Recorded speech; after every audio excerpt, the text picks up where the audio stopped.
నిర్మల్ పట్టణంలోని 11వ వార్డులోని వెంకటాపూర్ మహాదేవ మందిర్ ఆలయ ప్రహరీ గోడ నిర్మాణానికి నిర్మల్ మండల ఎంపీపీ కోరిపెల్లి రామేశ్వర్ రెడ్డి అలాగే మున్సిపల్ చైర్మన్ గండ్రత్ ఈశ్వర్తో కలిసి భూమి పూజ చేశారు. స్వామివారిని దర్శించుకుని ప్రత్యేక పూజలు నిర్వహించారు. మంత్రి ఇంద్రకరణ్ రెడ్డి సహకారంతో ఆలయాన్ని అభివృద్ధి చేసుకుంటున్నట్లు స్థానిక నాయకులు చెప్పారు.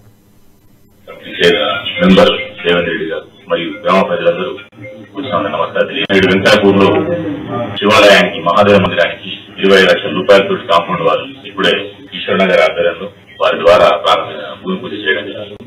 ఈ కార్యక్రమం వచ్చినటువంటి స్థానిక కౌన్సిలర్ గారు, ఈఎస్సీ వైద్యం రాజిరెడ్డి గారు, వీడీసీ ప్రెసిడెంట్ క్యాషియర్, ఆయన వీడీసీ సభ్యులు, మధ్య ఆలయ కమిటీ, శివాలయం కమిటీ మెంబర్ రేవంత్ రెడ్డి గారు మరియు గ్రామ ప్రజలందరూ వచ్చిన నమస్కారం తెలియజేసుకుంటూ, ఏదైతే పెద్దరెడ్డి గారు ఎండోమెంట్ మినిస్టర్ అయిన తర్వాత నా భూతో నా భవిష్యత్ ఇంకా ఇప్పుడు చేయలేదు, ఫ్యూచర్ కూడా చేయకపోవచ్చు. ఇన్ని లక్షల కోట్ల రూపాయలు ఇన్ని గుళ్ళు రావడం అనేది అంత ఈజీ కాదు.